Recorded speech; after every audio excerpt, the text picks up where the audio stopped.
Hola, ¿cómo están? Yo espero que bien. Bueno, como lo prometí, aquí está la segunda parte del análisis del capítulo 1 de Ruby Gloom, rumor terrorífico. Disfruten el video. Sin embargo, cuando se afectaban los pulmones y la sangre, la muerte se producía de forma segura y en un plazo de horas, de un día como máximo, y a menudo antes de que se desarrollara la tos expectorante, que era el vehículo de transmisión. Por tanto, dada la rápida muerte de los portadores de la enfermedad, el contagio por esta vía solo podía producirse en un tiempo muy breve, y su expansión sería más lenta. Los indicios sugieren que la plaga fue, ante todo, de peste bubónica primaria. La transmisión se produjo a través de barcos y personas que transportaban los fatídicos agentes, las ratas y las pulgas infectadas, entre las mercancías o en sus propios cuerpos, y de este modo propagaban la peste, sin darse cuenta, allí donde llegaban. Las grandes ciudades comerciales eran los principales focos de recepción. Desde ellas, la plaga se transmitía a los burgos y las villas cercanas, que, a su vez, irradiaban el mal hacia otros núcleos de población próximos y hacia el campo circundante. Al mismo tiempo, desde las grandes ciudades la epidemia se proyectaba hacia otros centros mercantiles y manufactureros situados a gran distancia en lo que se conoce como saltos metastásicos, por los que la peste se propagaba a través de las rutas marítimas, fluviales y terrestres del comercio internacional, así como por los caminos de peregrinación. Estas ciudades, a su vez, se convertían en nuevos epicentros de propagación a escala regional e internacional. La propagación por vía marítima podía alcanzar unos 40 kilómetros diarios, mientras que por vía terrestre oscilaba entre 0,5 y 2 kilómetros, con tendencia a minorar la marcha en estaciones más frías o latitudes con temperaturas e índices de humedad más bajos. Ello explica que muy pocas regiones se libraran de la plaga, tal vez solo Islandia y Finlandia. A pesar de que muchos contemporáneos huían al campo cuando se detectaba la peste en las ciudades, lo mejor, se decía, era huir pronto y volver tarde. En cierto modo las ciudades eran más seguras, dado que el contagio era más lento porque las pulgas tenían más víctimas a las que atacar. En efecto, se ha constatado que la progresión de las enfermedades infecciosas es más lenta cuanto mayor es la densidad de población, y que la fuga contribuía a propagar el mal sin apenas dejar zonas a salvo, y el campo no escapó de las garras de la epidemia. En cuanto al número de muertes causadas por la peste negra, los estudios recientes arrojan cifras espeluznantes. El índice de mortalidad pudo alcanzar el 60% en el conjunto de Europa, ya como consecuencia directa de la infección, ya por los efectos indirectos de la desorganización social provocada por la enfermedad, desde las muertes por hambre hasta el fallecimiento de niños y ancianos por abandono o falta de cuidados. Las cifras del horror. La península ibérica, por ejemplo, pudo haber pasado de 6 millones de habitantes a 2 o bien 2,5, con lo que habría perecido entre el 60 y el 65% de la población. Se ha calculado que esta fue la mortalidad en Navarra, mientras que en Cataluña se sitúa entre el 50 y el 70%. Más allá de los Pirineos, los datos abundan en la idea de una catástrofe demográfica. En Perpiñán fallecieron del 58 al 68% de notarios y jurisperitos. Tasas parecidas afectaron al clero de Inglaterra. La Toscana, una región italiana caracterizada por su dinamismo económico, perdió entre el 50 y el 60% de la población. Siena y San Gimignano, alrededor del 60%. Prato y Bolonia algo menos, sobre el 45%, y Florencia vio como de sus 92.000 habitantes, quedaban poco más de 37.000. En términos absolutos, los 80 millones de europeos quedaron reducidos a tan solo 30 entre 1347 y 1353. Los brotes posteriores de la epidemia cortaron de raíz la recuperación demográfica de Europa, que no se consolidó hasta casi una centuria más tarde, a mediados del siglo XV.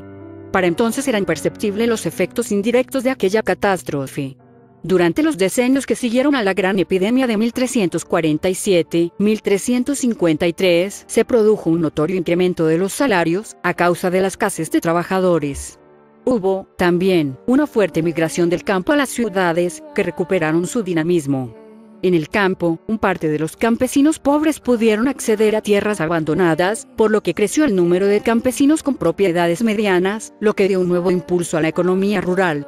Así, algunos autores sostienen que la mortandad provocada por la peste pudo haber acelerado el arranque del Renacimiento y el inicio de la modernización de Europa. 16. Cuando vemos a Chin Calavera pintando, hace una recreación de la pintura de Miguel Ángel llamada La creación de Adán de alrededor del 1511. 17. La amiga más cercana de Ruby es Iris. 18. Frank y Len pensaron que Ruby tenía una enfermedad terminal. 19. Antes de llegar a mansión hay un cementerio, que puede que sea el de los antiguos habitantes de la mansión.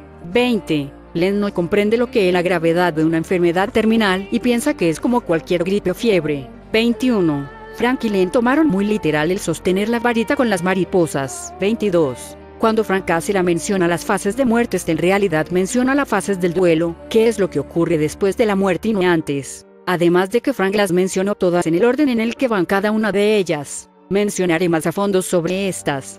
Las 5 etapas del duelo: negación, ira, negociación, depresión y aceptación es el recorrido que se transita para sanar la pérdida de un ser querido, según Elizabeth Kubler-Ross. Las 5 etapas del duelo, según la psiquiatra Elizabeth Kubler-Ross, es una de las descripciones más populares conocidas sobre el tema. Esta dice que los dolientes no atravesarán por ellas en un orden prescrito, sino que se trata de un marco que nos permite iniciar un proceso de aprendizaje, donde finalmente comprenderemos que es posible convivir con esta pérdida y continuar en una realidad en la que este familiar ya no estará. Estas 5 etapas del duelo fueron propuestas por primera vez por Kubler-Ross en su libro de 1969 On the Attending, donde, basado en su trabajo con pacientes en fase terminal, esta autora afirmó que luego de la muerte se inicia un proceso por el cual la gente lidia con esta pérdida. Estas etapas no suceden en orden, sino que vamos y venimos de ellas hasta finalmente aceptar la muerte como un hecho inevitable de la vida. La clave de estas etapas es comprender cómo se produce este proceso de duelo y en qué etapa usted se encuentra. A continuación te informaremos sobre cada una de estas fases. Primera etapa del duelo: la negación. Cuando una persona se entera de la enfermedad terminal o muerte de un ser querido, su primera reacción es negar la realidad de esta noticia devastadora. La negación consiste en el rechazo consciente o inconsciente de los hechos o la realidad de la situación. Este mecanismo de defensa busca amortiguar el shock que produce la nueva realidad para solo dejar entrar en nosotros el dolor que estamos preparados para soportar. Se trata de una respuesta temporal que nos paraliza y nos hace escondernos de los hechos. La frase que podría resumir la esencia de esta etapa es: esto no me puede estar pasando a mí. En este primer momento, el mundo pierde sentido y nos abruma. Nos preguntamos cómo podemos seguir adelante. No es que estemos negando que la muerte o la pérdida se hayan producido, sino que nos invade un sentimiento de incredulidad del que la persona que amamos no la veremos nunca más. Los sentimientos de esta etapa nos protegen, brindando a nuestro cuerpo y mente un poco de tiempo para adaptarse a esta nueva realidad sin la persona fallecida. Luego el doliente comienza a sentirse como si lentamente estuviera despertando, recordando lo sucedido progresivamente. Si bien la negación es una parte normal del proceso del duelo, es importante destacar que si el doliente perdura durante mucho tiempo en ella puede llegar a ser perjudicial, ya que, al no aceptar lo que les ha ocurrido, no son capaces de enfrentar esta pérdida y seguir adelante. Cuando esta negación se hace persistente, la represión podría también dar lugar a enfermedades físicas como malestar estomacal, dolor de pecho o hipertensión. Segunda etapa del duelo: la ira. Cuando ya no es posible ocultar o negar esta muerte, comienza a surgir la realidad de la pérdida y su consecuente dolor. Si bien los sentimientos de enojo estarán presentes con distinta intensidad durante todo el proceso del duelo, es en esta etapa donde la ira toma el protagonismo, dirigiéndose este enojo al ser querido fallecido, a nosotros mismos, a amigos, familiares, objetos inanimados e inclusive a personas extrañas. Se siente un resentimiento hacia la persona que nos ha dejado, causando un inmenso dolor en nosotros, pero este enojo se vive con culpa, haciéndonos sentir más enojados aún. La frase que podría contener la esencia de esta etapa es: porque yo. No es justo. ¿Cómo puede sucederme esto a mí?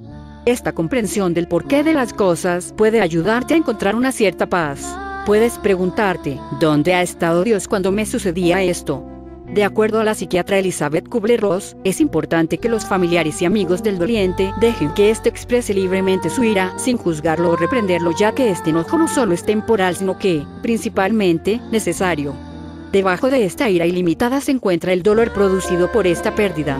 Si somos capaces de identificar esta ira y expresarla sin temores, podremos comprender que ella es parte del proceso de curación. Para eso se pueden emplear diversos métodos de expresión, como escribir una carta al ser querido fallecido para expresar tu enojo, establecer un diálogo imaginario con ellos para compartir tus sentimientos, hablar con un amigo o familiar, realizar ejercicios físicos o bien practicar la meditación como un camino para calmar y canalizar estas emociones abrumadoras. Tercera etapa del duelo: la negociación. En esta etapa surge la esperanza de que se puede posponer o retrasar la muerte de la persona moribunda. La etapa de negociación puede ocurrir antes de la pérdida, en caso de tener a una familiar con enfermedad terminal, o bien después de la muerte para intentar negociar el dolor que produce esta distancia. En secreto el doliente busca hacer un trato con Dios u otro poder superior para que su ser querido fallecido regrese a cambio de un estilo de vida reformado. Este mecanismo de defensa para protegerse de la dolorosa realidad no suele ofrecer una solución sostenible en el tiempo y puede conducir al remordimiento y la culpa interfiriendo con la curación. Se desea volver a la vida que se tenía antes de que muriera el ser querido y que éste vuelva a nosotros. Se concentra gran parte del tiempo en lo que el doliente u otras personas podrían haber hecho diferente para evitar esta muerte. Las intenciones de volver el tiempo atrás es un deseo frecuente en esta etapa para así haber reconocido a tiempo la enfermedad o evitar que el accidente sucediera. La frase que resume esta etapa es ¿qué hubiera sucedido si? Nos quedamos en el pasado para intentar negociar nuestra salida de la herida mientras pensamos en lo maravillosa que sería la vida si este ser querido estuviera con nosotros. Esta fase del duelo suele ser la más breve de todas las etapas ya que se trata del último esfuerzo para encontrar alguna manera de aliviar el dolor, por lo que supone un trabajo agotador para la mente y el cuerpo al tener que lidiar con pensamientos y fantasías que no coinciden con la realidad actual. Por eso es importante conectarse con las personas y actividades del presente siguiendo una rutina que le brinde a tu mente la comodidad de realizar tareas regulares. Cuarta etapa del duelo: la depresión. En esta cuarta etapa el doliente comienza a comprender la certeza de la muerte y expresa un aislamiento social en el que se rechaza la visita de seres queridos. Se siente tristeza, miedo e incertidumbre ante lo que vendrá. Sentimos que nos preocupamos mucho por cosas que no tienen demasiada importancia, mientras que levantarse cada día de la cama se siente como una tarea realmente complicada. Estos sentimientos muestran que el doliente ha comenzado a aceptar la situación. La frase que contiene la esencia de esta etapa es extraño a mi ser querido, ¿por qué seguir? En esta etapa la atención del doliente se vuelve al presente, surgiendo sentimientos de vacío y profundo dolor. Se suele mostrar impaciente ante tanto sufrimiento, sintiendo un agotamiento físico y mental que lo lleva a dormir largas horas. Además, la irritabilidad y la impotencia toman un gran protagonismo, ya que durante esta etapa se enfrenta a la irreversibilidad de la muerte. Si bien el doliente siente que esta etapa durará por siempre, es importante considerar que la depresión de este proceso de duelo no es sinónimo de enfermedad mental, sino que se trata de una respuesta adecuada a una gran pérdida, por lo que las emociones de la depresión deben ser experimentadas para sanar. Quinta etapa del duelo: la aceptación. Es el momento en donde hacemos las paces con esta pérdida, permitiéndonos una oportunidad de vivir a pesar de la ausencia del ser querido. El doliente llega a un acuerdo con este acontecimiento trágico gracias a la experiencia de la depresión. Esta etapa no significa que estamos de acuerdo con esta muerte, sino que la pérdida siempre será una parte de nosotros. Este proceso nos permite reflexionar sobre el sentido de la vida, así como lo que queremos de la vida a partir de ahora. La frase que resume la esencia de esta etapa es todo va a estar bien. Esta etapa consiste en aceptar la realidad de que nuestro ser querido se ha ido físicamente, por lo que debemos comprender que esta nueva realidad que vivimos sin él será nuestra realidad permanente de ahora en adelante. Se trata de aprender a convivir con esta pérdida y crecer a través del conocimiento de nuestros sentimientos. Comenzamos a depositar nuestras energías en nuestras amistades y en nosotros mismos, estableciendo una relación distinta con la persona fallecida. La rutina diaria toma un mayor protagonismo en la vida del doliente, mientras que ya no se invocan los recuerdos del ser querido con sentimientos de culpa. 23. Len es muy ingenuo. 24. Se ve una pequeña referencia al capítulo 2. 25. El color del juego de té cambió después de que a desgracia le cayera un rayo. 26. Cuando Ruby sale disparada del cañón de Iris, se puede ver que es de día por unos segundos, pero cuando va con Frank y Len es de noche. 27. Frank y Len le crearon una canción funeraria para Ruby. 28. Len es algo sensible.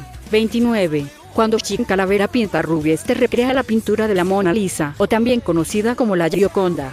30. Doom pudo aclarar las cosas, más no lo hizo por el problema de que todos malinterpretan lo que dice.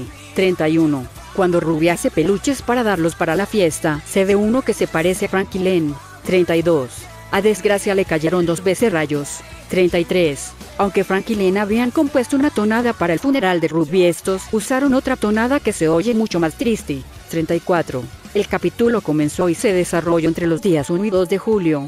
35. De todas las referencias artísticas que vemos en este episodio solo se hace mención a uno de los 4 artistas, el cual es Miguel Ángel, y también se menciona una de las 4 pinturas que vemos, que es la Mona Lisa o la Gioconda. 36. A partir de este capítulo le empezaron a caer rayos a Desgracia. 37. El pequeño segmento que vemos de Desgracia jugando con marionetas no tiene mucho que ver con lo que pasó en el capítulo.